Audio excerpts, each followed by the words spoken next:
Ladies and gentlemen, it's time to start. Please be seated so that we can start.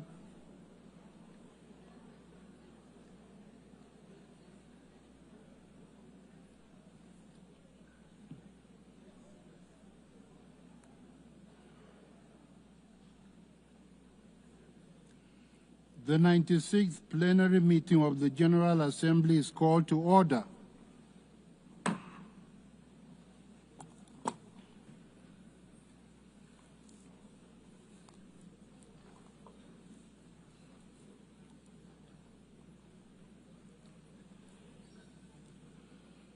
I give the floor to the Secretary General of the United Nations, His Excellency Antonio Guterres.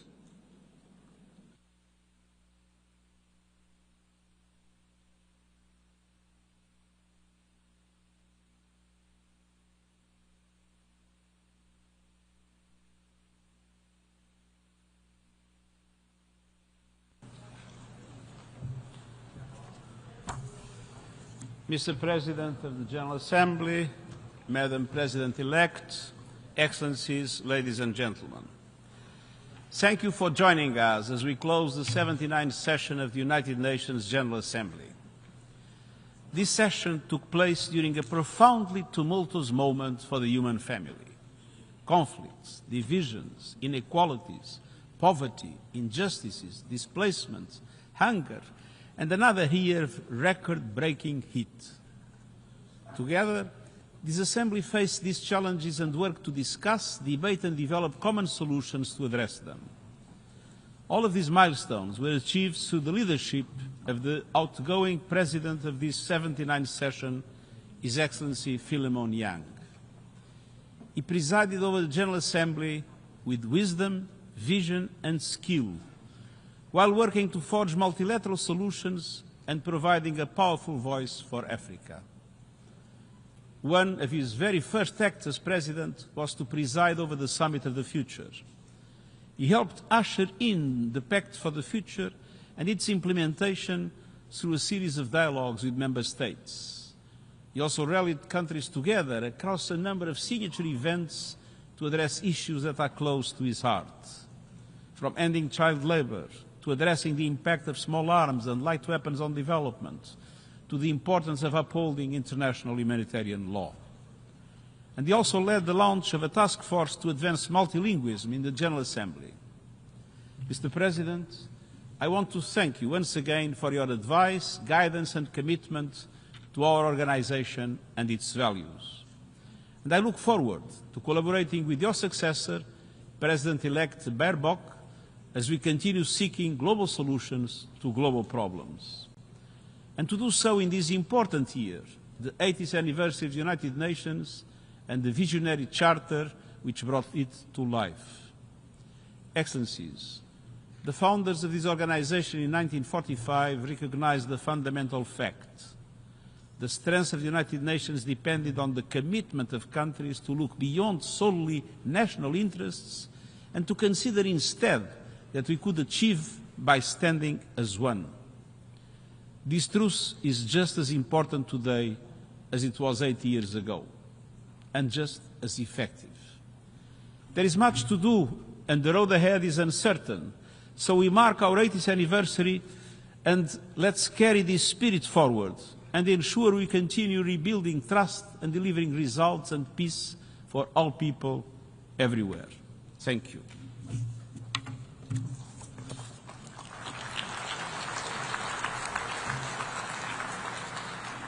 I thank the Secretary General.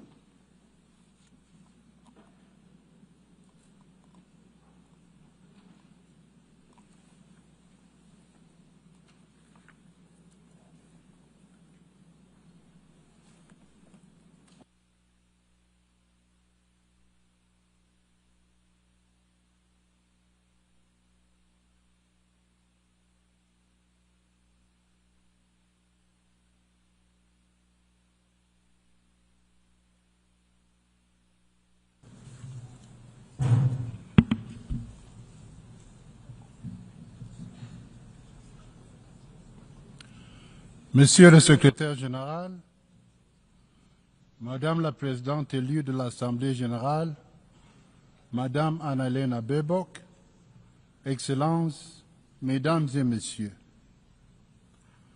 nous arrivons au terme de la 79e session de l'Assemblée des Nations Unies.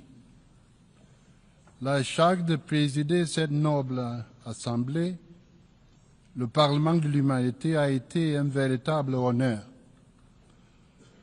J'adresse ma profonde gratitude au gouvernement et au peuple du Cameroun pour avoir présenté ma candidature, au groupe africain pour son soutien et aux États membres pour m'avoir élu à cette haute responsabilité. La session s'est déroulée dans un contexte marqué par une incertitude croissante. À travers le monde, nous constatons une intensification de conflits de Gaza à Haïti, de Myanmar au Soudan, en passant par l'Ukraine et bien d'autres régions encore. Des inégalités et des injustices qui érodent la confiance que nous avons dans nos institutions. Une crise climatique dont les conséquences frappent le plus durement ceux qui en sont les moins responsables, et les objectifs de développement durable qui s'éloignent dangereusement de leur trajectoire. Pour relever ces défis mondiaux, l'Assemblée générale a confié à la 79e session de mandats importants. Cela a commencé avec l'adoption historique du pacte pour l'avenir en septembre dernier. Afin de faire avancer la mise en œuvre de ces pactes, j'ai convoqué une réunion avec le co-facilitateur de processus intergouvernementaux en insistant sur la nécessité d'intégrer les recommandations du pacte dans leurs travaux respectifs. Cette initiative a été suivie d'une réunion publique avec les organisations de la société civile ainsi que de 3 dialogues informels visant à promouvoir la mise en œuvre du pacte au niveau national. Nous avons été guidés par le pacte et par le thème, et je cite, « L'unité dans la diversité pour l'avancement de la paix, du développement durable et de la dignité humaine partout et pour tous ». Nous avons mené des travaux dans chacun des 3 piliers des Nations Unies. Dans le domaine de la paix et de la sécurité, l'Assemblée générale a tenu des réunions consacrées aux conflits les plus urgents à travers le monde. Cela a notamment inclus l'initiative dite du veto concernant la crise au Soudan, ainsi que la situation des droits humains en République populaire démocratique de Corée. Nous avons également décidé de tenir une réunion de haut niveau le 30 septembre sur la situation des musulmans Rohingyas et des autres minorités au Myanmar. Nos actions en faveur de la paix ont sans doute été les plus visibles dans notre appel à la fin de souffrance à Gaza. L'Assemblée générale a poursuivi les discussions dans le cadre de la 10e session extraordinaire d'urgence qui s'est réunie à 3 reprises. En juillet, l'Assemblée a convoqué la conférence internationale de haut niveau pour le règlement pacifique de la question de Palestine et la mise en œuvre de la solution à 2 États. Cette conférence reprendra ses travaux pour sa session de clôture à l'occasion de la prochaine semaine de haut niveau, ce mois de septembre. L'Assemblée a également repris sa 11e session extraordinaire d'urgence, au cours de laquelle 2 solutions ont été adoptées, appelant à une paix juste et durable en Ukraine, conformément à la Charte des Nations Unies. Notre 2e pilier d'action, la défense des droits humains, a revêtu une urgence nouvelle en cette année marquée par des reculs préoccupants. Alors que nous commémorions le 60e anniversaire de la Convention internationale sur l'élimination de toutes les formes de discrimination raciale, les États membres ont affirmé que l'égalité ne doit pas seulement être une promesse, mais une réalité concrète. L'Assemblée a également lancé la deuxième décennie internationale de personnes d'ascendance africaine. Elle a décerné le prix Nelson Mandela à deux lauréats dont les parcours incarnent l'héritage de justice, de compassion et de réconciliation laissé par Madiba. Ces initiatives ont rappelé avec force que la promotion et la protection des droits humains exigent une vigilance constante. C'est dans cet esprit que je me suis rendu à Genève pour m'adresser à la 58e session du Conseil des droits de l'homme en appelant à une action collective face aux violations. Excellences, abordant le troisième pilier de notre action, le développement durable, l'Assemblée a mis l'accent sur des outils essentiels pour accélérer la réalisation des objectifs de développement durable. La réussite de la 4e conférence sur le financement du développement a marqué un tournant majeur. Son résultat, le compromis de Séville, offre un cadre pour combler le déficit de 4 milliards de dollars nécessaire au financement des objectifs de développement durable.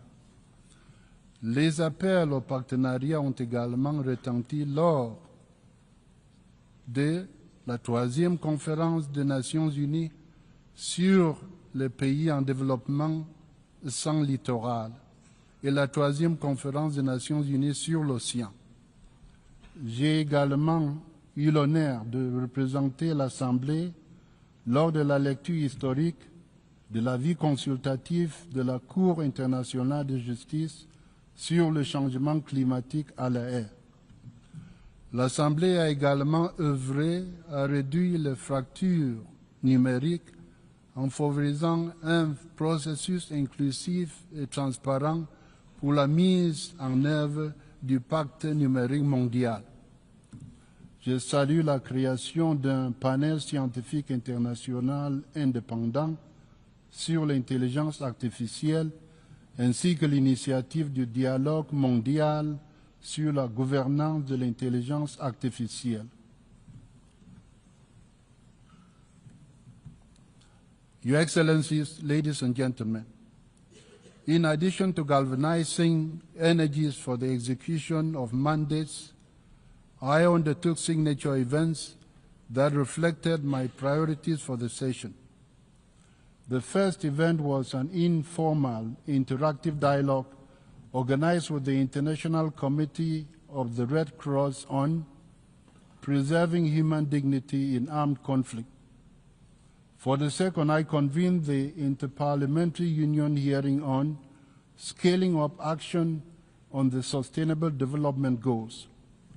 The third event, held in partnership with the Economic and Social Council, focused on small arms and light weapons control for preventing violence and advancing sustainable development.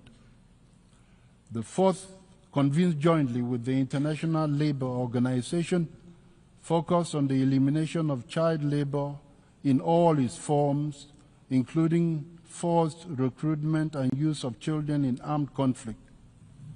For the fifth event, I convened the high-level thematic debate on the future of peacekeeping in Africa. And with focus on digitalization, I convened the multi-stakeholder dialogue on the new partnership with Africa as my final signature event. Throughout, I maintained a priority focus on gender equality and the empowerment of women and girls, rely on the good counsel of my advisory board on gender equality. Aligned with these commitments, I prioritized efforts to foster dialogue and build trust. I took a keen interest in the reform of the Security Council, building on calls within the Pact for the Future to encourage the full United Nations membership to put forward models for reform. In this regard, I met with all groups of intergovernmental negotiations process. During my visit to Addis Ababa, I met with the heads of state and government of the Committee of 10 of the African Union. I subsequently gathered the Committee of 10 ambassadors representing the African group in New York, and I was represented by my chef de cabinet at the Committee of 10 ambassadorial meeting in Sierra Leone and the ministerial meeting in Zambia. I strongly welcome recent developments such as the recent adoption of the African model, the presentation of a model for the Caribbean community, and Liechtenstein's revised model during this session. I hope to see Africa's model presented during the intergovernmental negotiations process in the 80th session.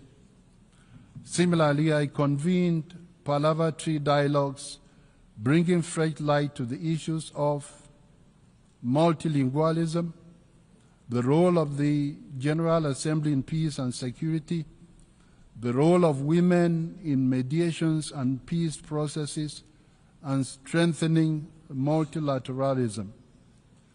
The last dialogue built on the momentum of several meetings I facilitated among the presidents of the General Assembly, the Economic and Social Council, and more recently the Secretary General. To expand access to the global conversation, I made multilingualism an important part of my agenda. I am grateful to my office's Multilingualism Task Force, whose efforts enabled the translation of the Pact for the Future into 33 languages. Your Excellencies, the General Assembly meeting to commemorate the 80th anniversary of the signing of the United Nations Charter last June marked a moment of collective reaffirmation of the enduring spirit of San Francisco and of the timeless principles that give life to our organization. Member states made clear that in spite of rising global conflicts, the Charter and the United Nations itself represent a collective promise for a better future world. This is a promise we must fulfill. We have a moral obligation to do so. In March, the Secretary General launched his UN80 initiative to make our organization more successful. I convened 3 briefings to hear updates from the Secretary General and his team, and I proposed to establish an informal ad hoc working group on the mandate implementation review issue. The General Assembly successfully established the working group in one of its final decisions of the session last week. Your Excellencies, ladies and gentlemen, none of this I did alone. We worked as a team. I express my profound gratitude to Secretary General Antonio Guterres and the entire United Nations system for their support and cooperation throughout this session. My sincere appreciation to the General Committee, chairs of the main committees, co-facilitators and co-chairs, as well as the vice presidents who guided the General Assembly's work whenever called upon to do so. To my cabinet, including my chef de cabinet and deputy chef de cabinet, I offer my deepest gratitude. Bravo. Your long hours and belief in our shared mission have powered this session forward. I express particular thanks to those member states that generously provided support and seconded their capable diplomats and staff to my office. Finally, I extend my warmest congratulations to the President-elect of the 80th session. Madam, may you take the General Assembly to new heights. You will be successful. The great statesman Kenneth Kaunda of Zambia once said, and I quote, "Ambition never comes to an end," end of quote. May our collective ambition endure. Our future needs that.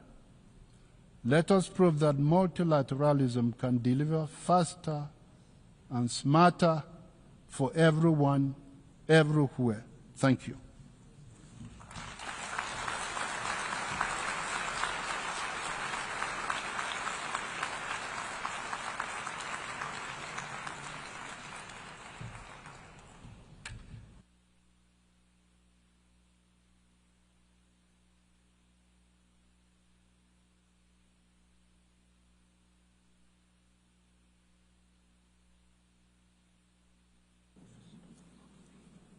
We are now coming to the end of the 79th regular session of the Assembly. May I invite representatives to stand and observe 1 minute of silent prayer or meditation.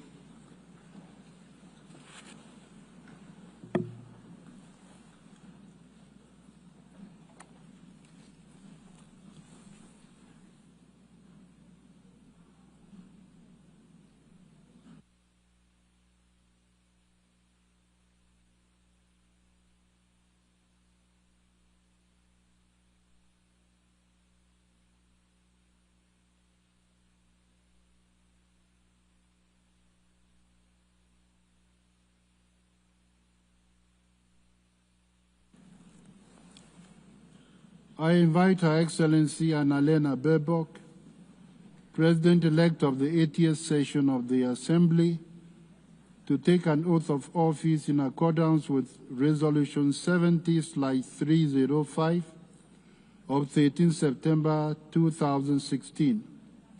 The President-elect will take the oath using the original United Nations Charter signed on 24th June 1945 in San Francisco, which was brought to New York from Washington, D.C. for the exhibition on the 80th anniversary of the Charter.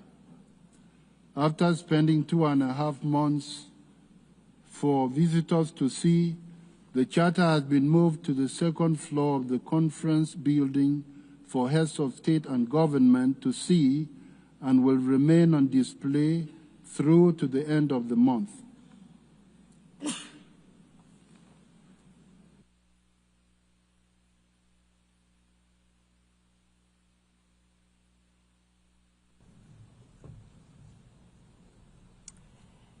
I solemnly declare that I shall truthfully perform my duties and exercise the functions entrusted to me as President of the General Assembly of the United Nations, in all loyalty, discretion, and conscience, and that I shall discharge these functions and regulate my conduct with the interest of the United Nations only in view and in accordance with the Charter of the United Nations and in the Code of Ethics for the President of the General Assembly, without seeking or accepting any instruction in regard to the performance of my duties from any government or other source external to the organization.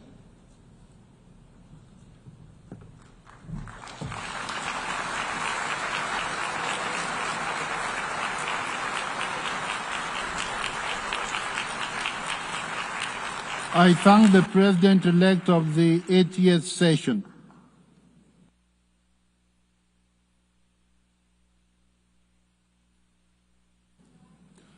I invite the President-elect of the 80th session to meet me at the site of the rostrum for the handing over of the gavel after I adjourn the meeting. I declare closed the 79th session of the General Assembly. The meeting is adjourned.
because I trusted you so much.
So impressive.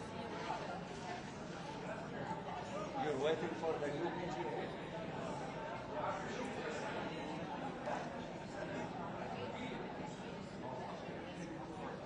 It's good to see all of you.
Can I say? What?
Good afternoon, everyone. Thank you so much for waiting so patiently. As you know, just moments ago, the 79th session ended, and now we have sworn in the new president of the 80th session of the UN General Assembly. She will be making very brief remarks, and she has time for about 3 questions. She will be speaking this afternoon. We have shared her embargoed remarks, and so you will be hearing much more from her, but she has a very tight schedule this afternoon. And so without further ado, Her Excellency Annalena Baerbock. So greetings also from my side to everybody. Good to be here. I'm thankful and feel very honored of presiding over the UN General Assembly for the next year, the 80th session. Being sworn in on the original UN Charter reminds us what the world can achieve together. But looking from Gaza to Ukraine and to Sudan, Haiti reminds us as well how many times we have failed to deliver on its promises on peace and security, human rights and justice, and sustainability. We currently stand at a crossroad. The UN is under pressure financially and politically. This is why the 80th session is no ordinary session. Our job, 80 years after the UN's creation, back then also in a world with divide, is to keep our United Nations alive, to strengthen it, and to make the UN fit for the 21st century. Our job in this 80th session is to show 8 billion people why this organization still matters. Will that be easy? Definitely not. But I'm convinced we need the United Nations more than ever.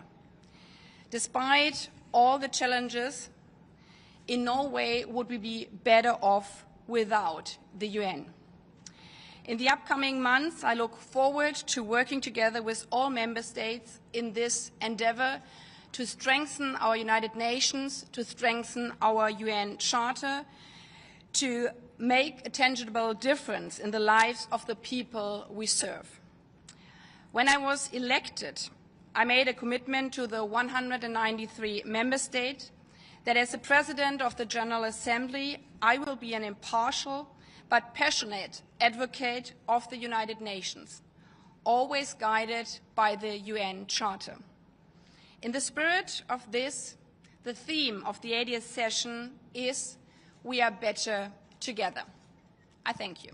Madam President, do you expect a vote next week to allow President Abbas to speak via video? Just a moment, please. Yes. With Bisana Bakwik with Al Jazeera Arabic. Congratulations on your position.